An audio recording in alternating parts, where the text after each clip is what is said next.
Ini dia jenis-jenis ngorok Tio. Amuk deh Mas.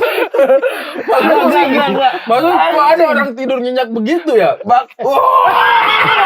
Kayak ini ya, kayak lagi dicap pakai besi panas ya.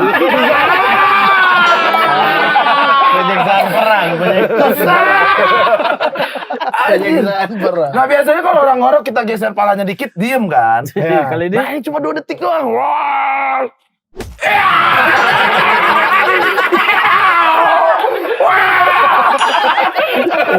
Anjir, kenceng banget. semalam Sally juga pindah sih dari kamar. Dan kalau dibangunin ngambek, marah.